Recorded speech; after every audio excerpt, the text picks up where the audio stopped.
Okay. So as many of you know, just as another point, these sessions have been recorded. They're available, no charge on the website. And one of the reasons that you had been receiving, I believe from Steve, that waiver of liability is because when you all had signed the original waiver of liability from years ago, it no longer is valid because the activities have changed to online, which one needs per legal counsel a new waiver of liability. So that's why you all received it in the mail this week. So thank you. I know many have already signed, and thank you for that. And that was the reason why. All right, so come to a seated posture. You can sit in a chair. If that's easier on one's knees, you can lie down, you can stand up. The main thing is that you're comfortable. This is a time of year that can be very stressful for many people. So no need to improve in the pose. Of course, we'd like to be upright, establish the spine as the median line, but set aside getting better, set aside improving just for now. Bring your hands to the roots of the thighs and just sit and know that you're sitting. Sustaining a mind that knows you are sitting. Encouraging wakefulness. Sitting and knowing that sitting is happening. Putting everything else down. Setting it aside. And if it helps you to set aside even your own thoughts, you can perhaps say, and I said this before, the adage of, I'll thank you later, not now. Relax, release, exhale.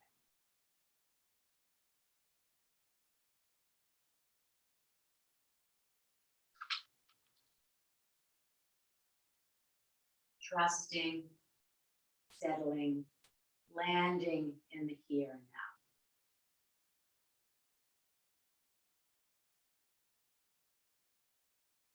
Trusting, settling, land in the here and now.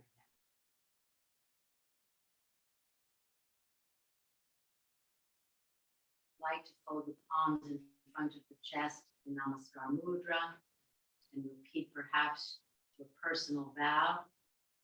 Perhaps you've had one since the beginning of last year.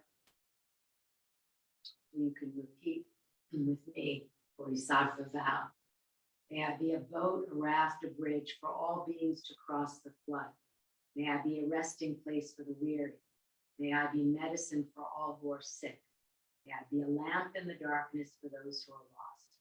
And may I do so as long as the sky and galaxies exist, until all beings are enlightened. I vow to be here to serve them all. And then when you're ready, you can lift your gaze, open your eyes, and stretch out your legs. So I just want to say, now that it's coming soon to be January 1st of 2022, those of you who want to make a new personal vow, you feel like you want to recreate something, this is always a good time of year to do that, which also brings me to another. I'm going to perhaps, well, I'm not sure, I have this wonderful meditation later, but for those of you who need to be inspired for the next year, I suggest you read Sharon Salzberg's new book, Real Change.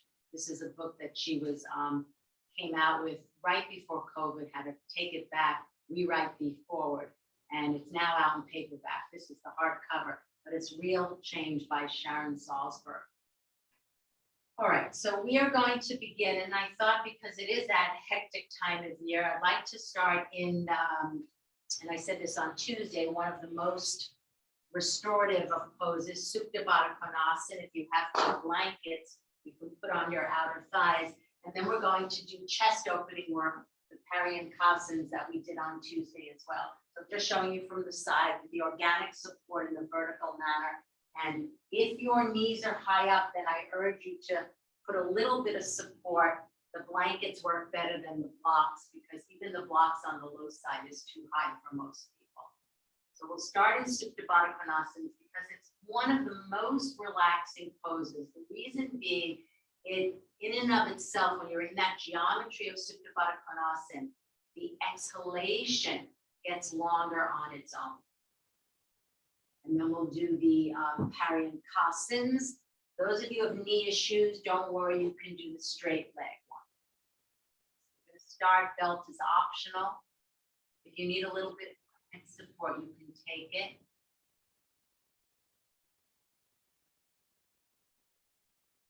So see that the chin is not higher than the forehead. Probably maybe a little bit of blanket under the back of your head. Just let the gaze of the eyes be slightly downward as though they're looking deep into your chest, perhaps seeing the breath. So take head support, yeah. It's not uncommon that the chin lifts up. Just sense the gaze, connect the eyes to the heart. So the gaze is downward and inward, as though you are truly reaching inward to be with your breath. The arms just drape beside you, not even in line with the shoulders, slightly lower, with the backs of the hands resting on the floor, so that the armpit chest feels lifted and broad. And then just feel the inhalation, the side walls of the chest. And then feel how the sides of the navel elongate, the sides of the abdomen elongate on your out breath. And as I said before, when we stay in this pose, the exhalation gets a little bit longer. The breath will change according to its geometry.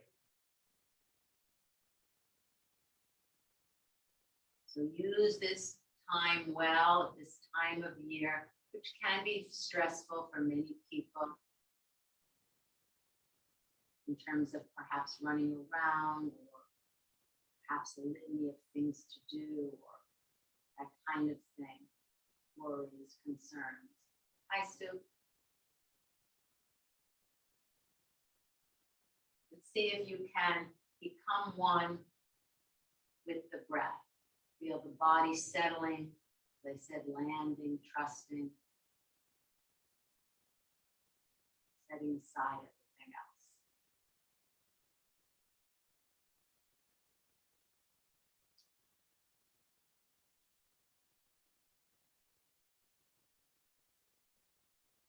Those who can, who have no knee issues, can bring the heels in closer to the perineum and widen the thighs away. But if your knees don't like that intense flexion, then have the heels further from the perineum.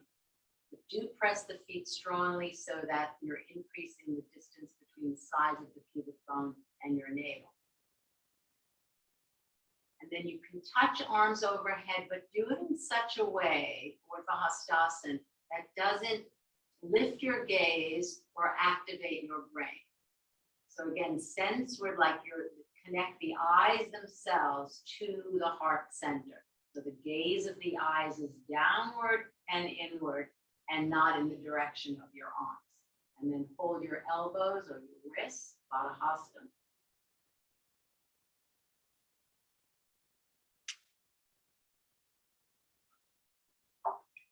Re-extend your arms to Urdhva Hastasana, no elbows, arms are straight. So go through Urdhva Hastasana and then change the clasp, holding the wrists, the elbows, and the upper arms. It's good to extend, get the extension of the arms and then go back to the flexion.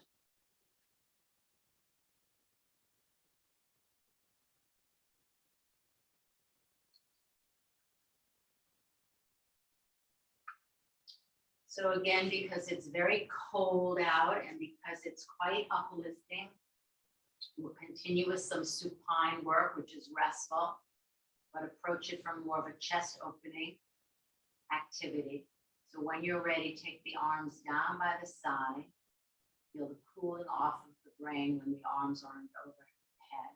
And just again, settle into this last position of Supta Baddha Konasana before we do the chest work with the 2 blocks, all the Paryankasanas, which again, I want you to firmly establish that in your routine. So when you're ready, bend the legs, place the feet flat on the floor, roll to either side and come up. So this is the one that you'll obviously need the 2 blocks. And from what I saw, this is what's really nice about teaching on Tuesday and then capturing what needed to be done from that class. So many of you, when you came back into the straight leg Paryankasana, 2 things.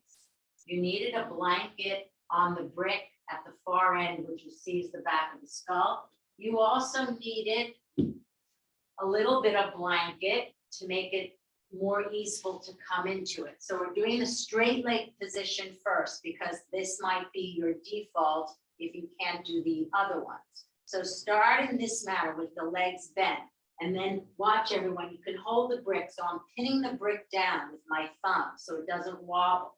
Then I recline comfortably back.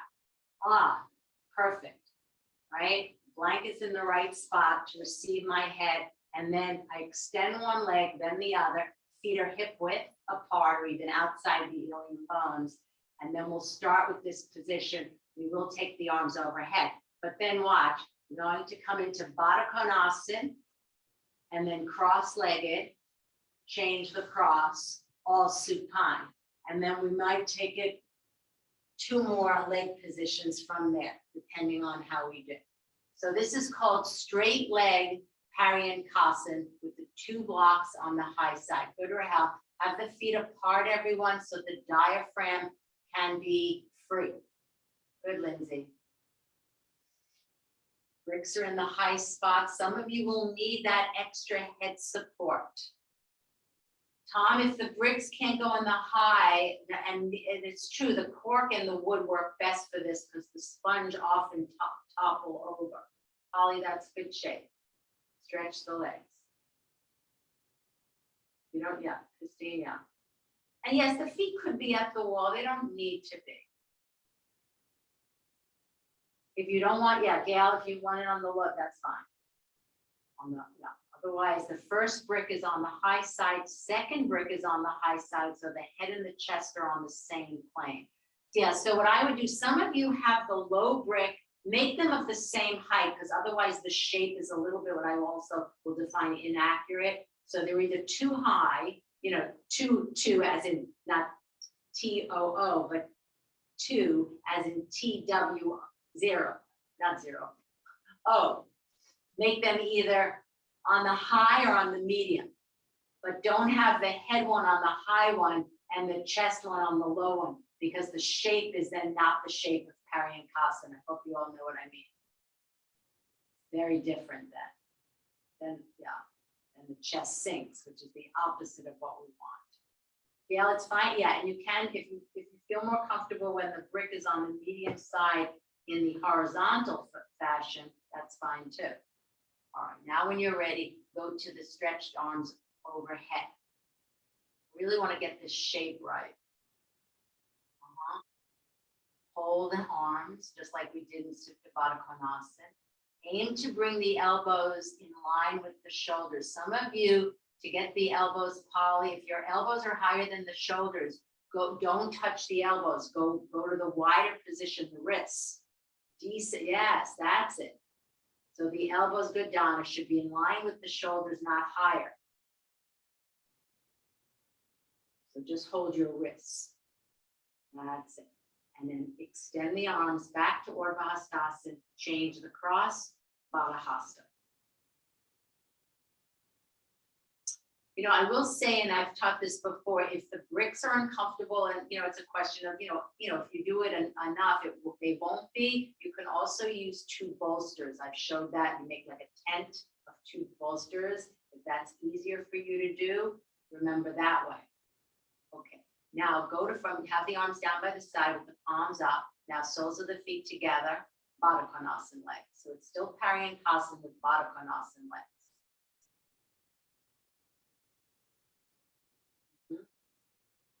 Those who can bring the heels in closer to the perineum.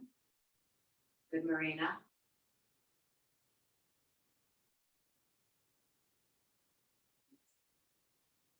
Widen the thighs away. And just rest there.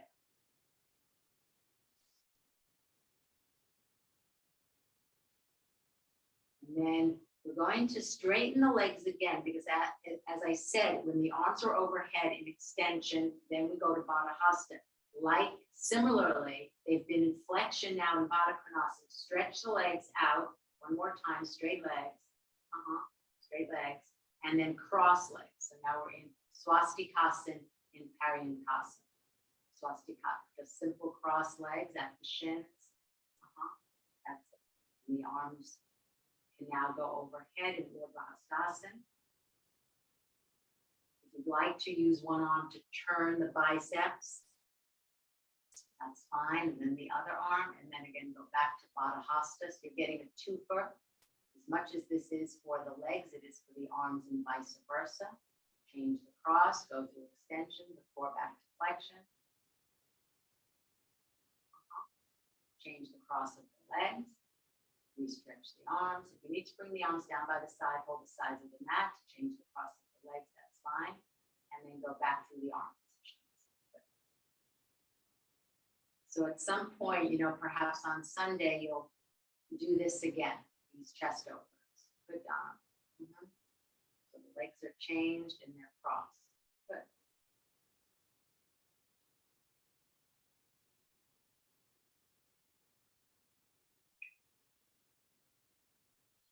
Now, take your hands to the sides of the mat. That's it. Now, take your feet, unbend the legs from out of Swastikasana, place the feet on the floor, press the feet, hold the sides of the mat. Inhale, lead with the chest, come up. Okay, now we're going back in, and as we did on Tuesday, you can come into Padmasana, or I'll show for many of you, Ardha Padmasana. So I'm aiming the right foot to the left groin, and then my left heel will be underneath my right knee. And then the same exact thing. In half lotus pose, I'm going to go back to Paryankasana.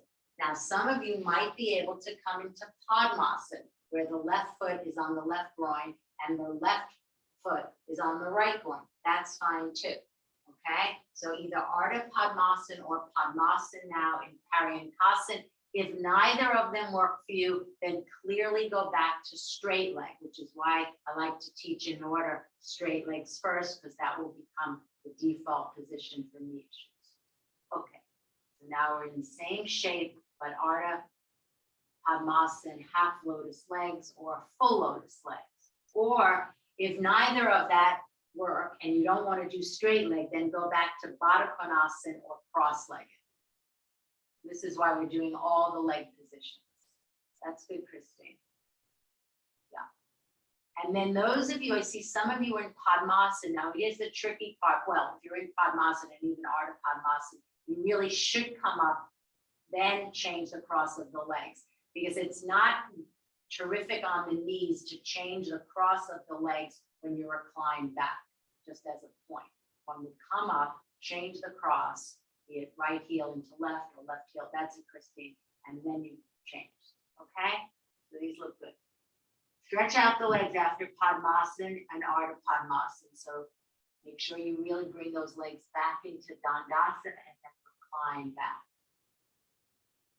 I will say that the interesting thing about doing Padmasana and Paryankasana is that because of Padmasana, it's a very compact pose. The pelvis feels like it's almost ironed to the floor, and the chest feels even higher and higher.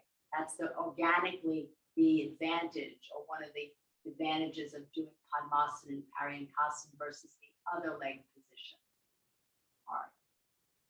And then, of course, we're doing the classical Paryankasana, in which the legs are in hero's pose or virasana. And again, if your knees bother you, then of course revert to straight leg. Okay, so we'll stay a little bit longer, Ardha Padmasana people and Padmasana people and straight leg people. So this, I like this sequence to become a part, very much a part of your regular practice.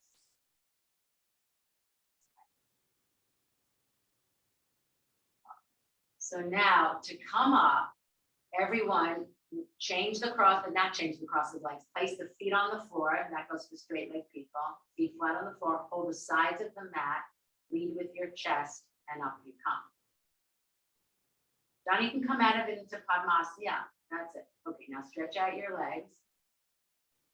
All right, now let's do this. Before we do the classical Paryankasana, in which your legs are in Virasana, just show me in profile Virasana. So sitting on a block, could be slightly higher. I really think for the health of the knees, it's wise to sit on a low brick. So the feet are pointing straight backward. Polly and Tom do Virasana with the chair and the bolster. And then we're stretching the arms up to Urdhva Baddha Virasana, okay?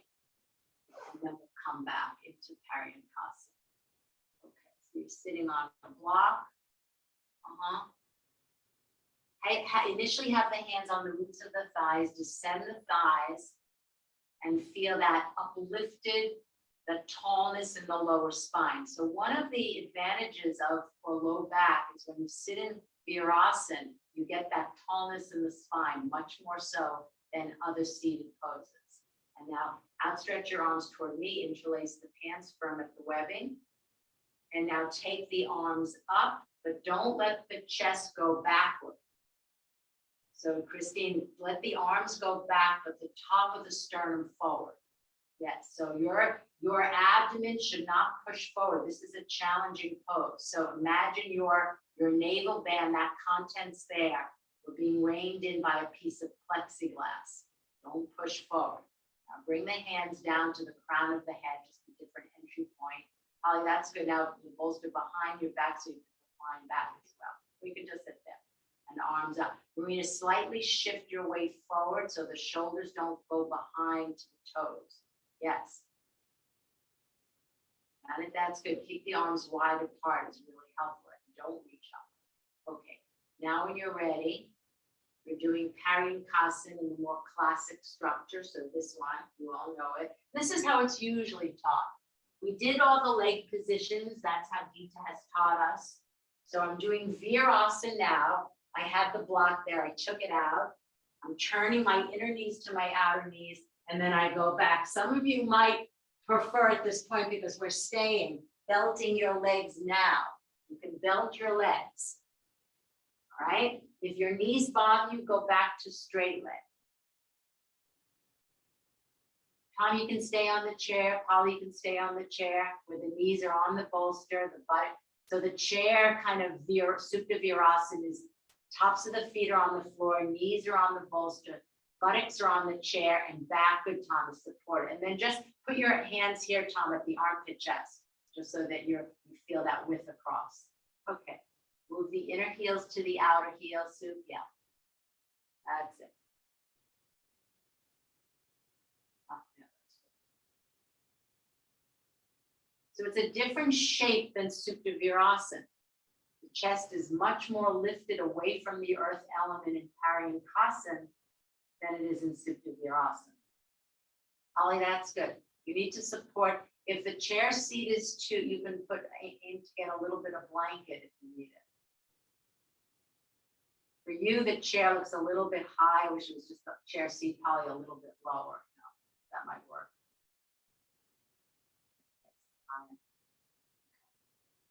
And now everyone in Paryankasana, legs in Virasana, one more time, re-stretch the arms overhead, Urdhva Hastasana. Hold in bound hand, keep the armpits long though. Yes, you have to maintain the length from the armpits gleaned in Urdhva Hastasana. Now re-stretch Urdhva Hastasana, turn the arms from the inside out, and now go back to Baddha Hasta, maintaining the length. Well done.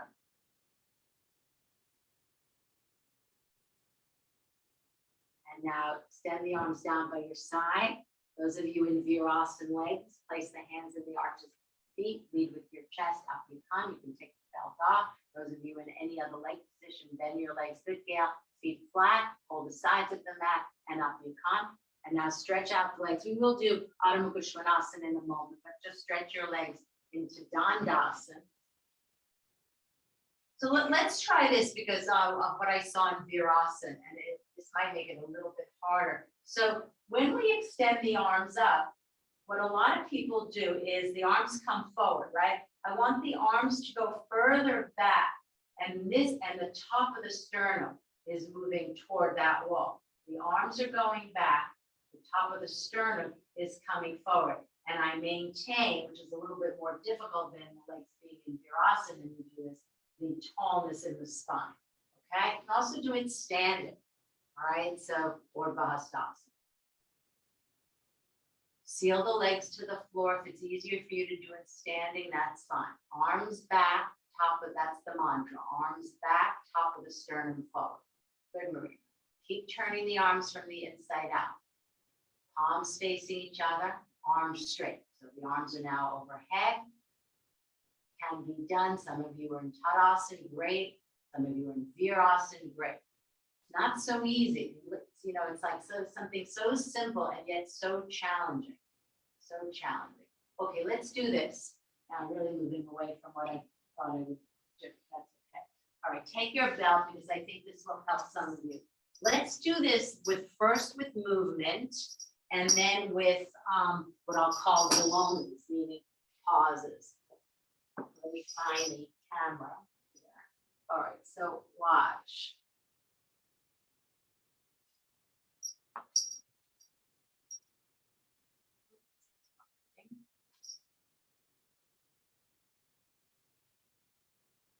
Okay, hold on. Let's get this camera ready. All right, so you're taking a belt, a long belt, not a dowel. The dowels are not long enough for this. We did this a few weeks ago and it was very helpful for many of you have some stiffness in your arms.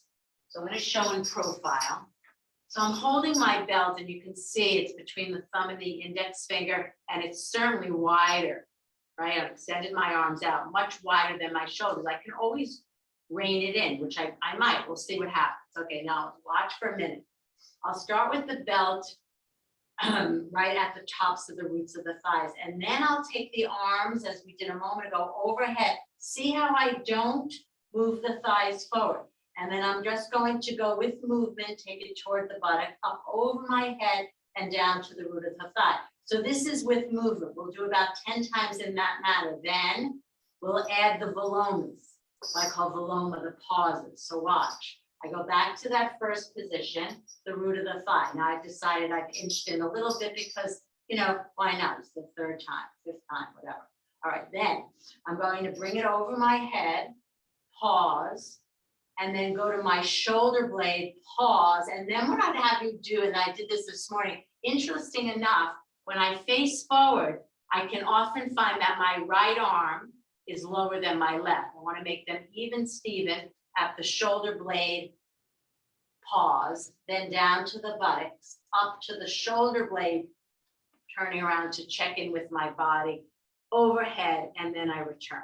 Okay, so we're going to do 5 rounds with movement to warm up the shoulders, and then do 5 times with pauses. And be curious, because on that shoulder blade pause, if you have any disparity, certainly, you know, from many people 50 and over, they have disparate issues in their shoulders. Anyone who has an issues with the arms and the shoulder rotator cuff, air arm wider than tighter. Okay. All right. So you can show me facing or in profile. Go slowly with movement. If your thighs come forward, put a block between your thighs. That's another helpful hint. All right. Try not to duck the chin. If anything, lift the chin up or how lift it. Yeah. Don't duck the chin. Keep the neck long. And now proceed. Block between the thighs. Go up and over. Now, if this is easy, then of course you can inch in a little bit with your thumbs. Make the belt a little bit shorter. That's it, Christine. Go with movement up, back, down. 5 in that way. And then the next 5 will be with pauses. Pausing at the top above the head. Good, Lindsay. Pausing at the shoulder blade. Pausing at the buttocks. Then up to the shoulder blades, pause, then turn around, look at yourself in the mirror, on the screen, and then up overhead. You'd be surprised how many times one arm is higher than the other. Keep going. That's it. Keep going, arms are straight. That's it, Rahel, at the shoulder blade, down to the buttocks, pause, up to the shoulder blade, up overhead, and down to the roots of the thighs. Good. See, this will help also down dog. Good, Tom. All right. Continue on, thighs back, thighs back. Don't let the thighs come forward. So the weight in the foot is not moving toward the toes. It's back at the crown of the heel, back toward the crown of the heel. All right. Now, if you're done, take child's pose with the arms reaching forward. I know on Tuesday we did all the arm positions in child's pose, which is a lovely thing. But let's just start with the classical way, preparing for dog pose, although we really prepared the arms for dog pose, having done what we've done. Your hands need to be on blocks, that's fine. If your buttocks don't come to your heels, elevate your forearms. Child's pose, Adho Mukha Virasana. Buttocks to the heels, separate the thighs so the diaphragm can spread. Good, Lindsay, big.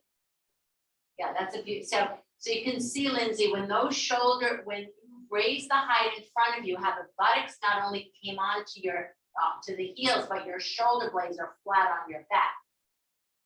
Don't let the trapezius move up toward the neck. Then decentralize the arms a little bit wider, turn the arms from the inside out. Holly, that's good, but higher height would be even better underneath. So 2 bolsters, or put 2 blocks underneath that camel and black. No, put it underneath, it's easier for balance. Blocks under the bolster, and then arms on top of the bolster. Much easier. So Donnie, you can see in your arms are now decentralized. You can get more of the turning of the arms from the inside out. Then you can, because you have a lot of long armpit length, then you can go fully extended forward. But I agree. I mean, you get more turning when they're wider apart, then extend fully so that the hands are in line with the shoulders. They can still be on blocks, no, the other way, in the direction of your head. Okay. Now let's take Adho Mukha Svanasana, downward facing dog. You want to be at the wall. If you feel unsteady, heels can be out wall or not. Remember, for that matter, anytime you do a pose, if you want to be at the wall, please do so. Take enough distance between your hands and your feet so your spine can elongate. Now turn the arms as we've done. Prepare the arms well. That's good, Lindsay. Turn the arms from the inside out and bring the shoulder blades flat. Flat on your back. Adho Mukha Svanasana. Rahel, I hope this doesn't bother any congestion. And the head is down. And the head is down. Take the shoulder blade just like you felt. Keep turning the arms from the inside out. Open the backs of the knees. Raise the toes up. Sink the crown of the heel down. And now come down. Now everyone, let's do Adho Mukha Svanasana again with the hands on blocks. And if you did the first time the hands on the blocks, that's fine. Hands on blocks, because we're going to do Vashisthasana in a moment 2 ways, with hands on blocks, without hands on blocks. So I know it works better with wood or cork. For some of you who have thumb arthritis, then I would have the block so that the thumb is hooked, as I'm showing on the inside of the brick. This will help with any arthritis in your thumbs, which is usually the first place you get arthritis in your hands. Okay, when you're ready, up you go. Turn the the blocks don't need to be turned out, the hands do. Turn the inner upper arms inside out. That's it. Get the shoulder blades like the back body should feel like a blackboard, flat. Sides of the navel long. Now lift the toes up again to sink the heels down. And then especially for those of you whose shins bow out, cut the outer shin into the midline. But as you do that, resist the inner knees away.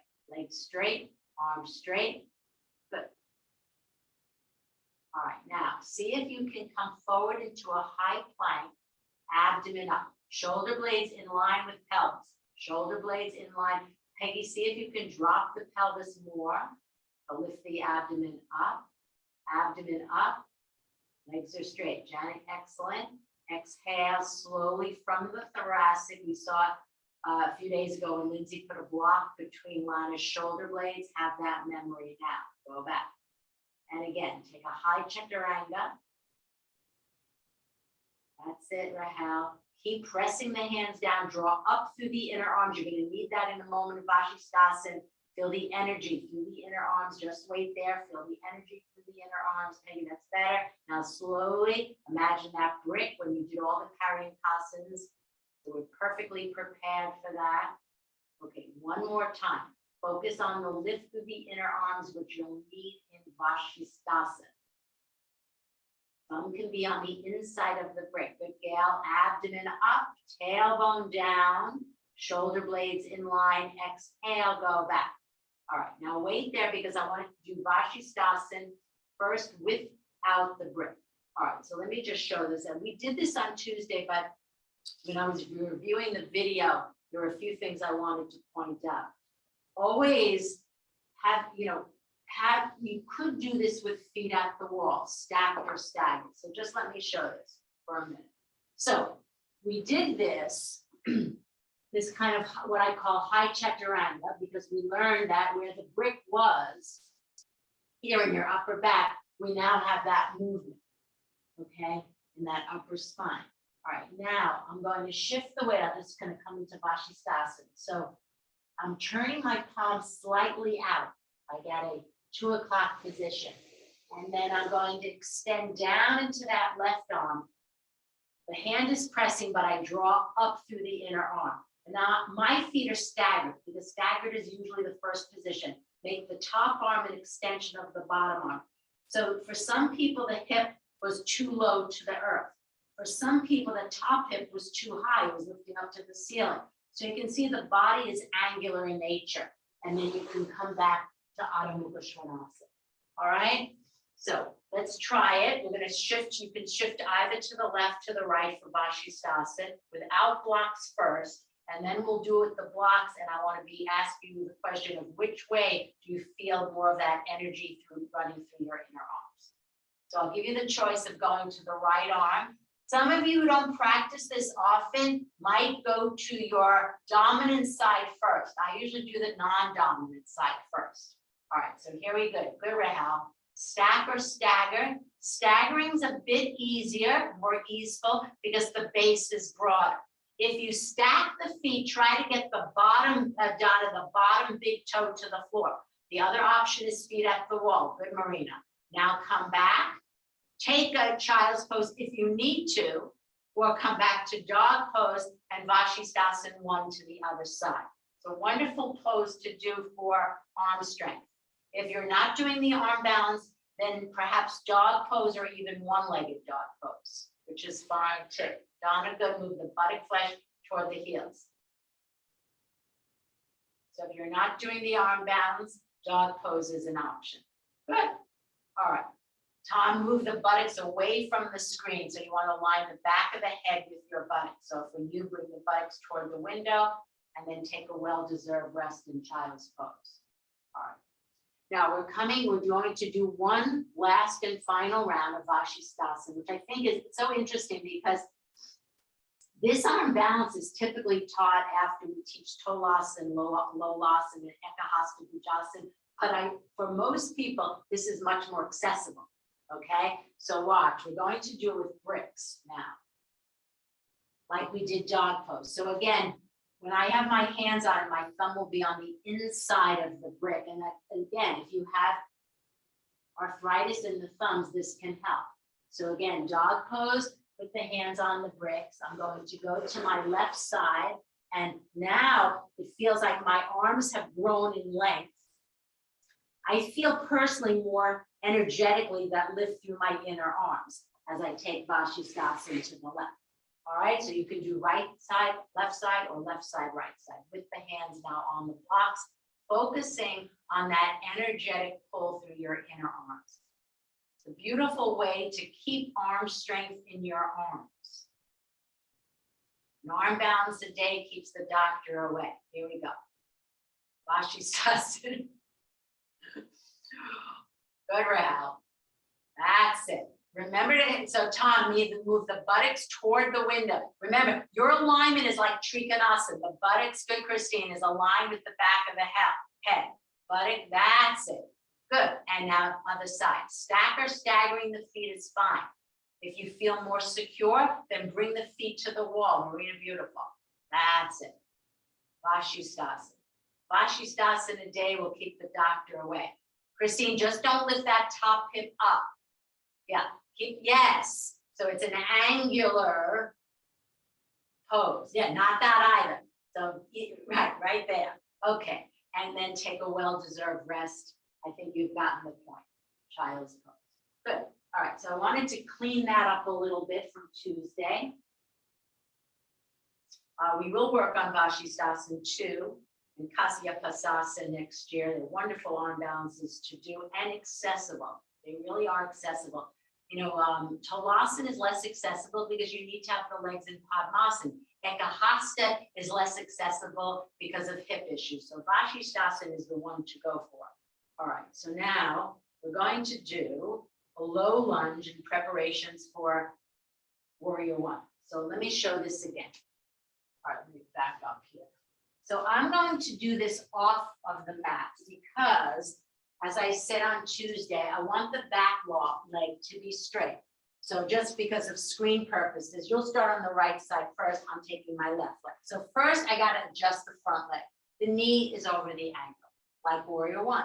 And then you can see this right side, the knee is slightly behind the hip, but I'm going to slide it back, hence why I'm using the carpet, right? It's not quite straight, but I'm making it longer. I'll show it from the frontal view as well.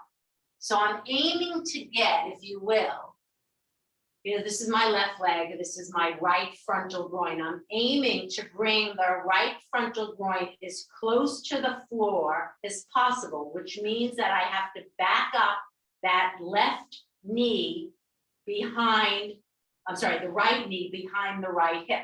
And then there's a lot to this pose. It looks like, oh, that's easy, it's a low lunge. But then, and this is what I saw on many of you on Tuesday, have the chest not perpendicular. So I have long arms, in which case it's easier to bring my hands to the roots of the thighs. But many of you needed the blocks, and the blocks not in line with the foot because that brings the chest forward, but rather in line with the hips so that the chest is perpendicular. So I'm basically, it's like a low, close to the ground Warrior One. Now, one last thing. It's about 5 things. The top of the sacrum, which is here, right here where my thumbs are, the top of the sacrum needs to be parallel. All right, so my right sacrum is even to my left. All right, let's take it now. All right, take your right leg in front. You can show in front, frontally or side view might be the very best. Now, in the beginning, the right leg's in front. You're adjusting the inner knee to the outer knee. Don't let the knee collapse inward. See that the right knee is over the ankle. Have the bricks if you need them, as I said, not in line with the right foot, but further back in line with the hips. Okay, fingertips if you have short arms. Now, from here, see if you can aim to get the left groin closer and closer to the floor by being on the top of the left foot like Virasana. Good, Marina. Have your hands either on the thighs. So it actually requires a little bit of abdominal work. It's more than a little bit. Marina, see if you can bring the knee. So now what's happening is the knee is behind the ankle. Bring the right knee in line. Okay, that's it. Now make the chest stand up like Warrior One. See if your sacrum is even, Steven. Christine, see if you can get the right knee over the ankle. It almost looks like the foot is a little too far forward. Your sacrum is balanced side to side. Tom, the back knee is down. You're in the up. That knee of the back leg is on the floor. So back up a little bit away from the wall. So the top, that's it. Okay, change sides. So it takes, go front leg first, back leg, even out the sacrum. See that your chest is perpendicular, because chances are that as you move around, the knee might come forward of the ankle in the front leg or behind it. So once you've adjusted one part, see that the other parts are in their place. It takes a bit of time. For the health of the sacrum, see that the top of the sacrum is balanced. I don't want the top of the sacrum on the front leg side, in this case the left, to be higher than the back. Use your back right hand and turn the flesh of the back leg inside out, the back of the thigh. That's it, Donna. The back of the thigh. Remember, that's it, Marina, just as you have your hand. This is preparation for what, so keep the knee, if the knee, yeah, Tom, so bring the knee to the floor. If it's uncomfortable, you can push in the patella, the kneecap on a blanket if that's the issue, Tom. Okay, and now come up. Rahel, you can do a freestanding Virabhadrasana one with back heel at wall. So I'm going to show this again. For some people, you know, the chair is an inanimate thing. It doesn't work for everyone. You don't want to use the chair. That's fine with me. You don't have to. So watch, everyone. So I can stay a little bit longer. My right leg is in front. My back leg, I'm on the ball of the back foot, like Chaturanga Dandasana, sides of my sacrum, even Steven, right? And then I'm going to use the backrest. Look, so I don't want the chest to be here, which is what I saw on Tuesday. Chest is upright. Use the backrest to get the shoulder blades flat on the back. Then extend the arms, and then we'll take the arms up. And then today, have a strap nearby. I'll teach you how to use the sling. All right, so right leg in front. If the chair seat is too low, build it up with some height. But remember, the backrest is this part of the chair, and it's in front of you to receive your hands. So when you pronate the palms flat on the backrest, Rahel, see if it may not be the, yeah. Last time keep the back leg straight. Heel is up, good, Lindsay V. All right, now outstretch the arms. Once you've got the shoulder blades flat on the back using the backrest, turn the palms up, and now reach up, Urdhva Hastasana. That's it, Christine. I want the back leg to be straight. Keep turning the back thigh, left thigh inside out. Chest is perpendicular. Chest is perpendicular. Okay, now take the arms down. You have your belt nearby. Watch, let's go back to the right side. So you're taking your belt and you're making a head sling. So air actually on a little bit tighter than looser. The belt will be a little bit, those of you who use it for Chaturanga Dandasana or for dog pose, will be about that same width. So it's pretty much, you can see, fairly tight. So I have it right above the pit of the elbow. Look, because this is what we're doing. We're going to take the belt and make a head sling out of it. I want to get it a little bit looser so it goes right at the occipital ridge. Watch. So I'm going back to the right side. We'll do it on the left, of course, twice. Put the sling on. Goes behind my head so that when I take the full pose, looking up from the eyes of the chest, my head comes back because I'm moving my thoracic spine in. The movement of looking up, looking back as though you were looking at your back left heel comes from the movement and the work we did in all the Paryankasanas and dogs to high plank. Okay, so when you're ready, sling on in Virabhadrasana 1. There should be a lot of freedom now in the neck. Have the belt tight enough so it reins the arms in and look up from the eyes of the chest. Let the head just float back and sense the back of your head is in line with your back left heel. And then change sides, take the belt off, do one without the belt as we did on the right side. So left leg in front, then we'll put the sling on. So you could just put the sling on the seat of the chair. That's it, Christine. Turn the arms. Remember, turn the back, right thigh, inside out. Left leg's in front, chest perpendicular. Remember the low lunge.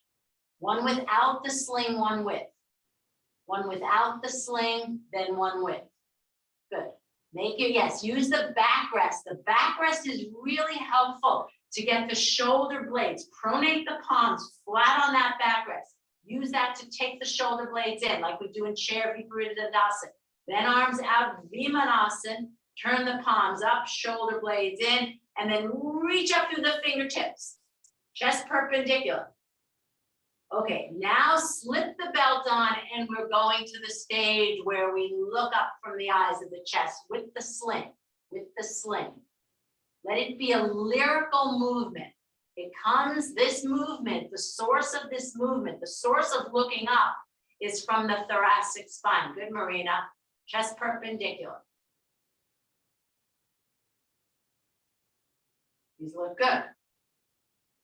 The chair makes it easier to stay with these. Now take sling off, come back, come off, and now return to the low lunge position. You'll find it easy peasy now. Okay, low lunge again, repeat right side, left side. Low lunge, where we were before we did warrior one on the chair. Low lunge, right leg in front, back up the left leg, good, Donna. Hands on the roots of the thighs if you have long arms, or take the hands to the bricks in line with the hips. Rahel, that's fine, quasi jethara. And then maybe if you want the Supta cycle, Rahel, because we're going to do chair Pavrita Parshvakonasana, which could be nice. You'll see, I mean, if you're in the chair. That's it. All right, now, we were in the low lunge. This time, take the arms up. See if you can now bring the hands together and look up from the eyes of the chest. So I'm going to Urdhva Namaskar. If you can, otherwise, have the memory of the sling. And then change sides. Good, Marina. Change sides when you're ready. Look up from the eyes of the chest. Left leg in front. These are good. Chest is upright. Sacrum is balanced side to side. Tom, that's fine to do it standing. Okay. Rahel, that's good. The figure four. Even do it with the foot at the wall might be better. At the rope wall. For the left leg. Yeah, if you have your left foot pressing into the wood. Okay. Now come out and watch. So now I it's the same chair, the yoga chair. This is the backrest, and now we were in it. I was holding the backrest. Now it's going to the side. I'm just saying this because of the orientation of the chair is important. So watch. So my backrest is here. It's to the right of me.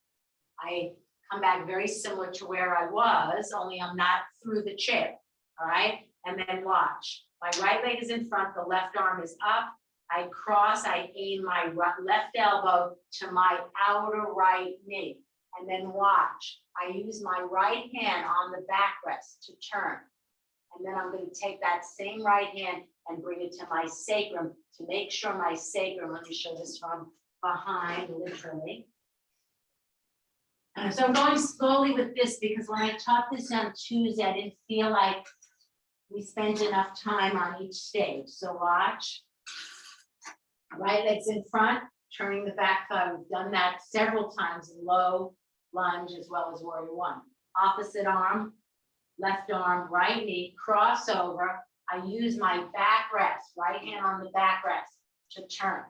I'm aiming to get my left side of my rib cage right in touch with my inner right thigh. Then I bring this same right arm to my sacrum, okay? And I make the sacrum even. All right, Holly, that's good.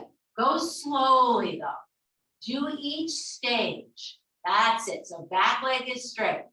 Left arm raised up, sharp exhalation, aim the elbow across the outer knee. Work it now. Get your abdomen up and over your inner right thigh. Just establish the hook. Then if you can take the right hand on the backrest and move it to the left side of your sacrum. If that doesn't work, keep your hand on the backrest. Okay. Keep the knee of the right knee over the ankle. Aim to, good Rahel, there's no space between your inner right thigh and the left side of your rib cage. And see how much, those of you who know the pose, you can stay much more easily in this pose. So remember, if your right leg is in front, the left arm is crossed over. It's Pavrita Parshvakonasana, not Uttita Parshvakonasana. Beautiful, Marina. Okay, now Polly, come back and do, if it's bothering your hip, do figure 4 now. Okay, change sides when you're ready. So it's left leg. Remember to use the back leg. Polly, if you need to take a break from it and do figure 4, Supta Padangusthasana 3. All right, so now when you're ready, opposite arm, opposite leg. So now you're going to have the chair, you're going to the left, the backrest is to the left. Good. Now work it, lift your abdomen up and over. Abdomen lifts up and over. Aim to get the right side of your chest, come on your inner left thigh. That's the excavation. Tom, see if you can see, so I can see the light of day between the chest and your thigh. Go lower down onto that left thigh. Go lower down. That's it, Donna, good. Work it. You see how nicely that backrest works? To get you more turn, more turn, more turn. Good, Janet. These look good. And you can stay a little bit longer. Rahel, that's it. The rope ball spine is fine. Okay, these look good. I don't know if you can appreciate how good these look because we haven't done it from the floor up, although I think we will.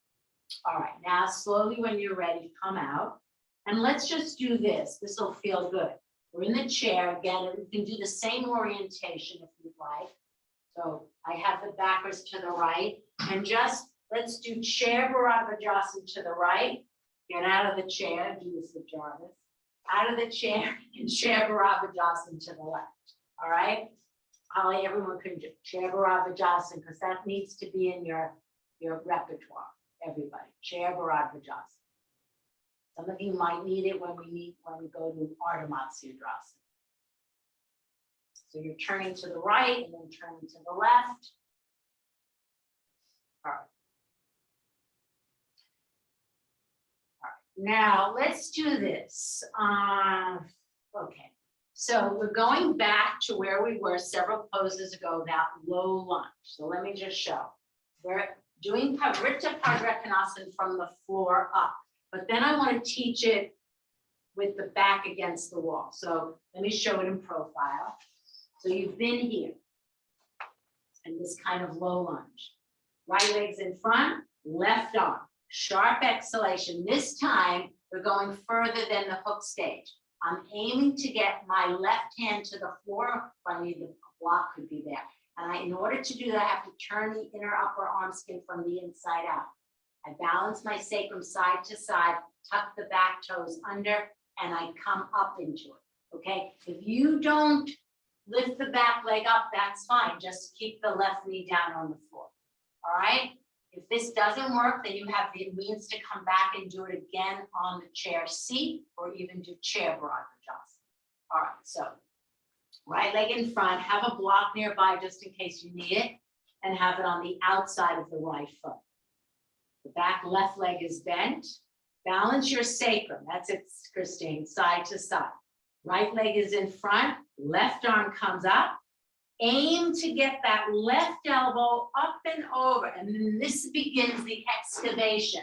So lift, descend the root of the right thigh, lift the abdomen up and over the right leg, turn that left tricep skin from the inside out and lengthen it to the floor so the hand has a chance of coming to the floor. Stay with that, those stages, take it slowly. Then, if it's possible, balance the pelvis from side to side. So still the leg is down. Left hand is to the floor, balancing the pelvis. And then if the pelvis is balanced side to side, tuck the back toes under and lift up. That's good, Gail. Beautiful. And now come down and change sides. All right, I think we have it. Let's do this. Instead of going to the left side, let me show it. Jana, we had talked about this, and this works really lovely. So we will come back to the left side freestanding, but we're going to just take a detour. Watch. So I'm going to the wall and I'm doing the same pose, only my back is going to be against the wall. So here's the key, so that you don't wind up facing in the wrong direction. I'm starting the same position, only my right leg is in front, my left hip, my hip is touching the wall. Same exact thing. Right hip is in front, left hip touches the wall. Sharp exhalation, and watch. Now I can use the wall for steadiness of body and mind. All right, let's try it. So it's the same pose that we just did freestanding, with the right leg in front, with the back against the wall. So you have to position yourself so your right leg is in front and your left hip is up against the wall. It is touching the wall. This really works beautifully. Then it's the opposite arm, left arm. So you'll be facing outward. Good, Rahel. Now hook it and then turn the skin of the left arm, the biceps, the triceps, to get the hand to the floor if you're going further, and then the right hand onto the sacrum. Janet, that's beautiful. So your back is, that's it, Tom. Back is up against the wall. Keep drawing, everyone, the right femur back. Don't let the right hip wander out to the center of the room. Pin it back and change sides. Well done. Now, your left leg will be in front. Your right hip is pinned to the wall. Janet, better? This way? Yes. Okay. Very good. All right. That's it, Gail. And take the full pose. So I'm giving you ways, good, Rahel. Keep drawing the femur, left femur back, lift the back heel up. Sacrum is balanced side to side.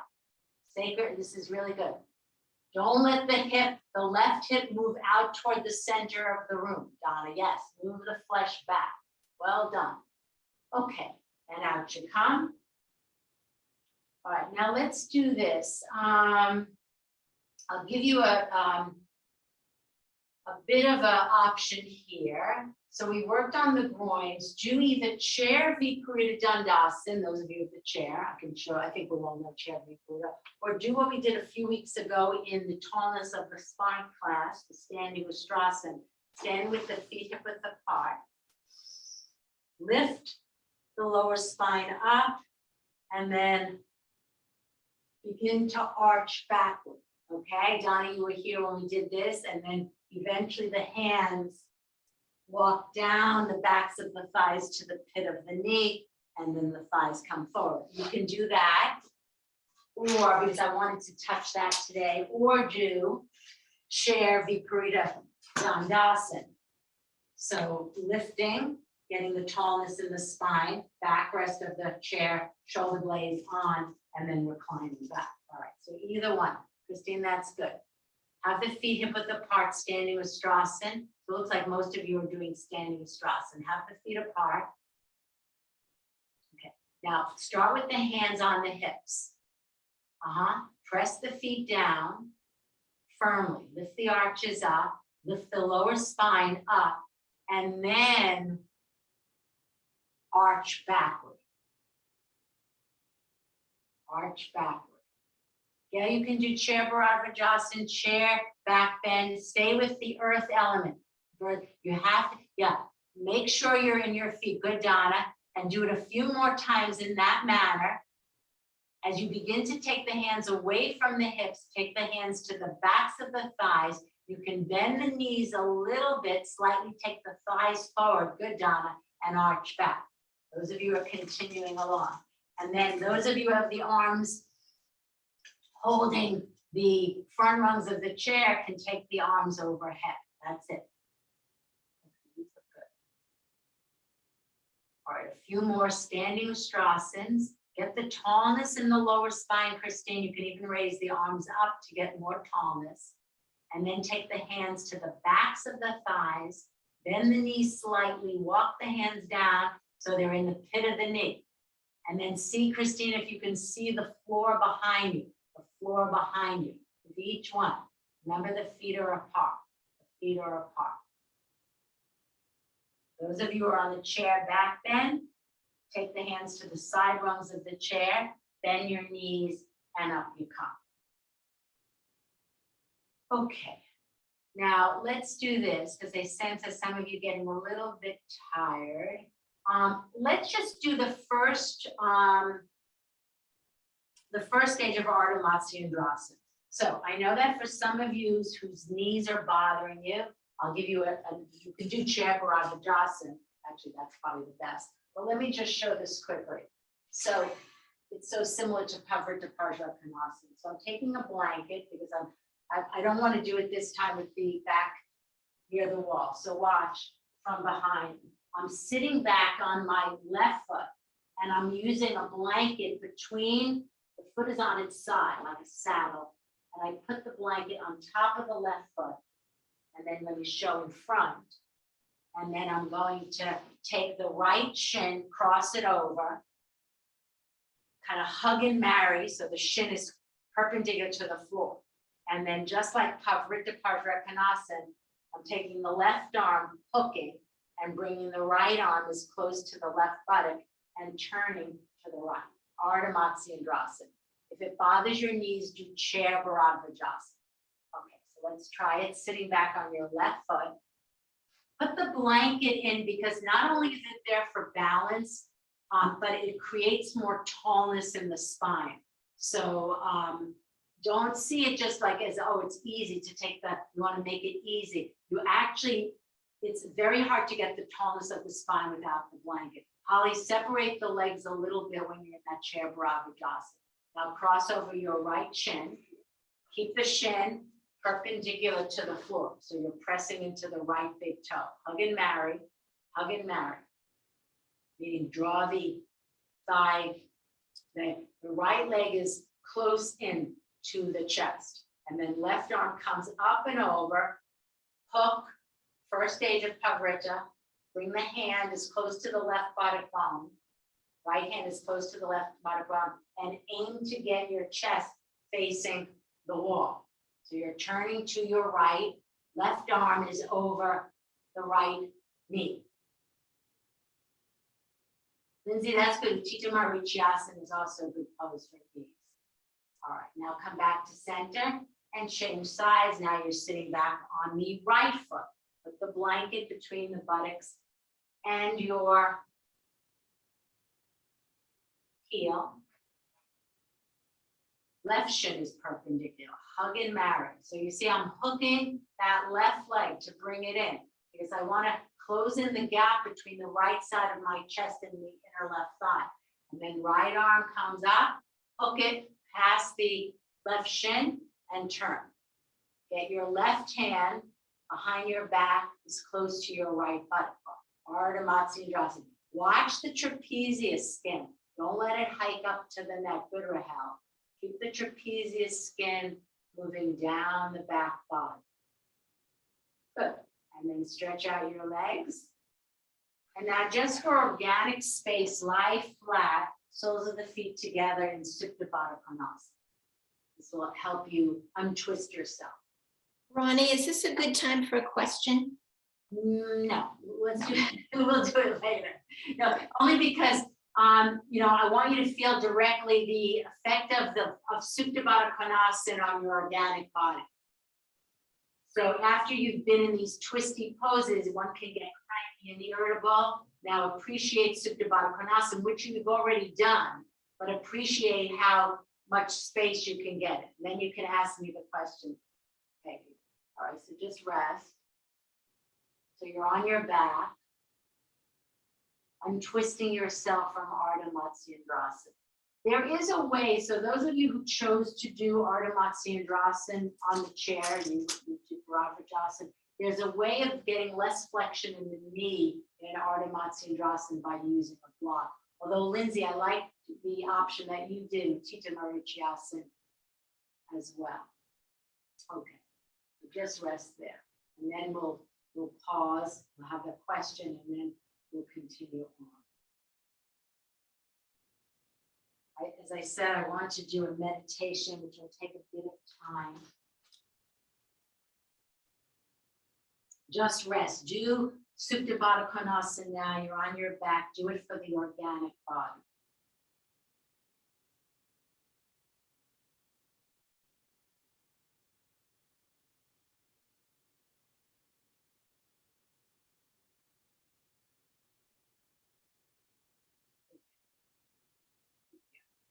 So I was really pleased with the Pavrita Pajrakanasana. You know, this is considered, Christine, you know, one of the standing poses, one of the most challenging standing poses. But it's not like we're making it easier.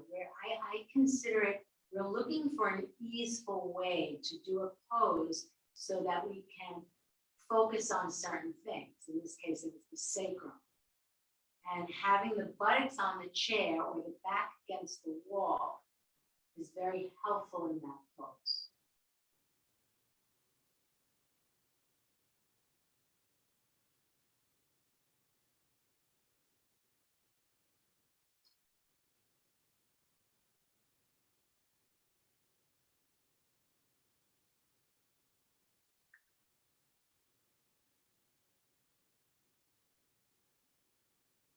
Be aware of the breath, particularly exhalation in the lower abdomen.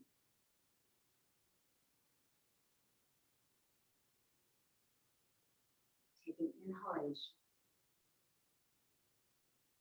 And then exhale, elongate the sides of the navel.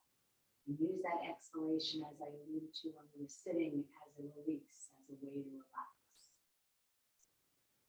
And then if you'd like to, you can willfully change the duration of the out breath.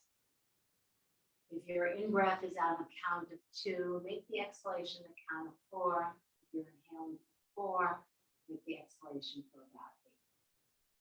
Changing it on willfully.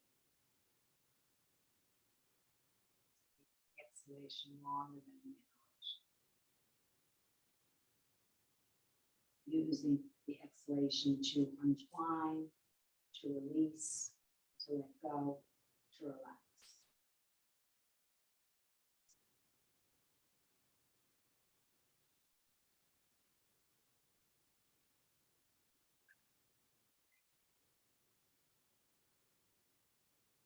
When you're ready, you can place the feet flat on the floor. We'll come back and do probably one more asana before the session meditation. Peggy, you can ask the question now. I guess it was on Ardha Matsyendrasana.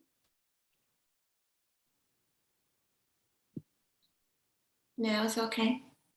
Yeah. So when we were doing the Varityasana, Yeah, Ardha Matsyendrasana. Ardha Matsyendrasana, and you say hug and marry, is your leg on the same side or is it over? So first, so it's there's 2 ways. First, you're sitting back in your foot, and when you're hugging and marrying, the foot is crossed over. So, but you could start off here on its side, but then the right leg crosses over. Okay, good, because I get more twist in my thoracic when it's crossed over than if it's not. Yeah, so this is not really even a stage. You're back on your foot. This is the first stage of hug and marry where you're upright. Then the opposite arm comes over the opposite knee and then you turn. Great, that's what I thought. Thank you so much. Say, Peggy, this is wrong, but this is, we'll call this stage 0.5, and then this is stage 1. This is stage 2, and then eventually the arms go behind the back at the level of the waist. Yeah. Great, thank you so much. But some people have to have the leg on the outside just to maintain their balance, for a bit of time. Thank you for that question. Okay, now what I'd like everyone to do is do a few Chatuspadasans. If you need to, put your shoulders on the blanket, head off in this manner. So just a little bit of hamstring work. And we're lifting up from the posterior side, the back side of the body. Below this camera. So the setup is such that your shoulders are on, the head is off. And then those of you with long arms, you can hold your ankles or use the belt, or you can hold the sides of the mat. And then I want you to lift your backs of the thighs up, but be aware when you lift up that you're engaging the posterior, the back side. So don't lead with the abdomen like that. You lead with the backs, and the whole posterior chain of the body is activated in Chatuspadasana. Okay, so then when you're ready, I realize that those of you with knee issues won't be able to bring the heels as close into the buttocks, and that's fine. You can always use the belt. All right, do about 10 in that manner. If you want to challenge yourself, put a block between your thighs, because that will help your legs not roll out. Sugi, that's good. Lift the backs of the thighs. Press the feet with Peggy. Lift. Initiate. So sense that the action comes from the back body. So in every pose, there's a source. The beginning of actions stems from a part. Let this be from the back body. Donna, let's see. Up you go. Also very helpful for back bending, to choose Padasana. This engages the hamstrings and the glute muscles, which need to be strong. Good, Tom, in back bend. That's it.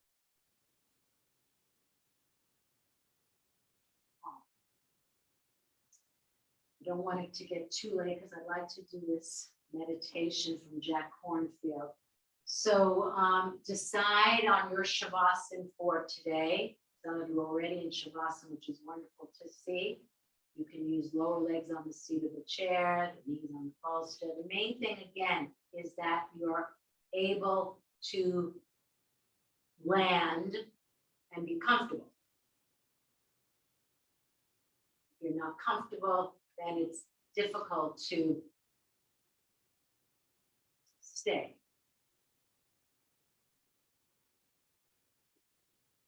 So I'm going to read from, this was just recently put out by Jack Kornfield. So this is a meditation. It'll take me a bit of time to read on reconciliation. And Jack loves to quote from Ram Dass, if you think you're enlightened, go spend a week with your family. So let yourself become comfortable, and I'll just preface this meditation with the following. In Buddhist monasteries, when conflict arises, the monks and nuns are encouraged to undertake a formal practice of reconciliation. They begin with this simple intention. No matter what the hurt within us, we can seek to be reconciled, whether we are spending the holidays with family or not. And even if we cannot or should not speak to the other, we can find the courage to hold reconciliation and goodwill in our own heart. We can contribute to the healing of the world. When we reflect on our family, we can see that each person holds a measure of struggle and pain, just as each person carries secret qualities inside themselves. In the meditation that we're about to do, we begin by reciting the intentions of reconciliation, willingly planting seeds of reconnection and love in our heart. And as we repeat each phrase, we turn our intention to the possibility of restoring harmony where suffering has set us apart. We begin to build a bridge of tenderness to those who have been separated by fear and pain. So just take a lying down position. Those of you who want to sit upright, that's fine. The main thing is that you're comfortable. And just begin to bring your attention gently to your body, to the breath. Stay with the breath if it makes you feel settled and present. You can just stay with the felt sensation of the body connected to the earth. And then bring into your awareness the benefits of reconciliation and healing for all those who have been estranged and set apart. We begin with the family because the family is where we are most vulnerable and can most easily be hurt. If we cannot be reconciled here, it will be difficult to find reconciliation with the world.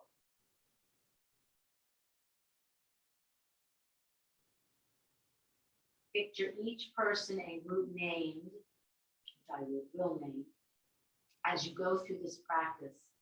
Recite each simple phrase, one category at a time. Feel the distance and pain between them. Hold the tender possibility of restoring love between them. Know that simply expressing the heart's willingness to seek reconciliation turns our life toward peace. Breathing gently in and out, slowly reciting the following intentions, allowing time to sense the reconnection of each. May all mothers and sons be reconciled. May all mothers and daughters be reconciled. May all fathers and sons be reconciled. May all fathers and daughters be reconciled. May all sisters and brothers be reconciled. May all husbands and wives be reconciled. May all partners and lovers be reconciled. May all family members be reconciled.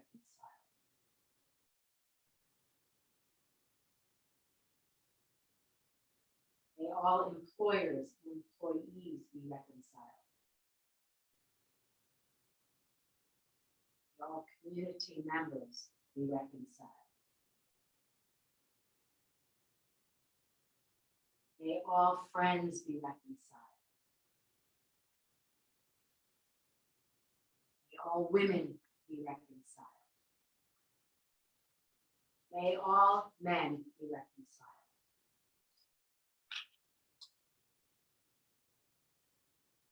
May all men and women be reconciled. May all religions be reconciled. May all races be reconciled. May all nations be reconciled.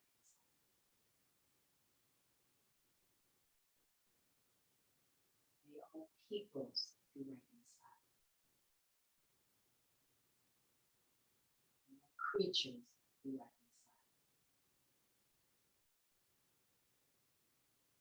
And may all beings of every form be reconciled.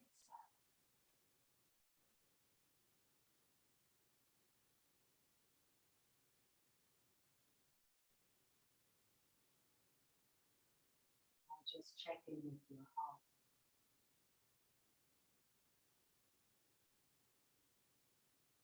Next time we do this meditation of reconciliation, see if you can bring forth those well wishes from the heart versus from the mind. Remembering that reconciliation does not mean that we have to personally repair every difficulty in our extended family and community, but rather that compassion is a state of heart.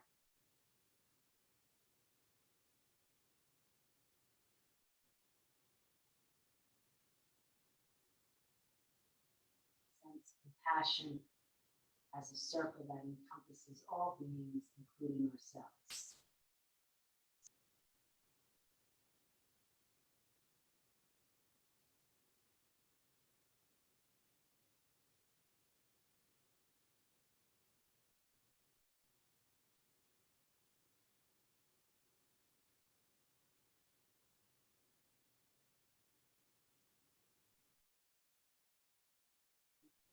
One of those single blessings of reconciliation spoke to you in a very meaningful way, perhaps even repeating that same one to yourself now.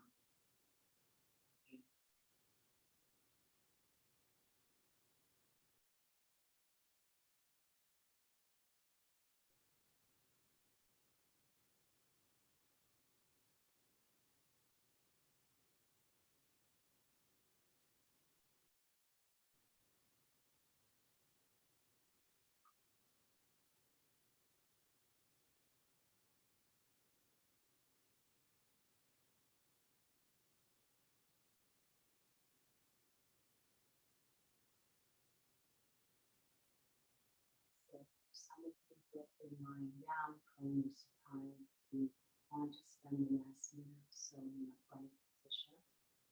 perhaps engaged with a phrase or two that was particularly meaningful to you. Perhaps the one or two really strong connected with your heart. And just repeat that one. Your own mothers and daughters to reconcile.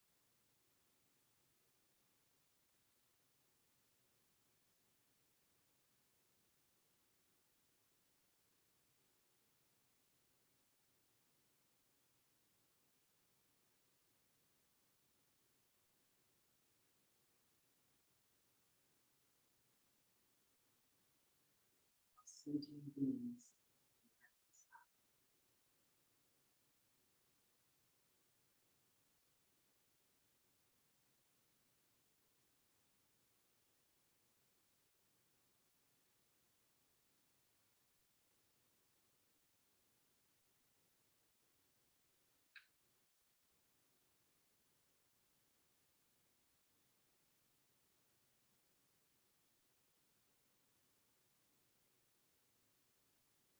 So, transition to an upright position.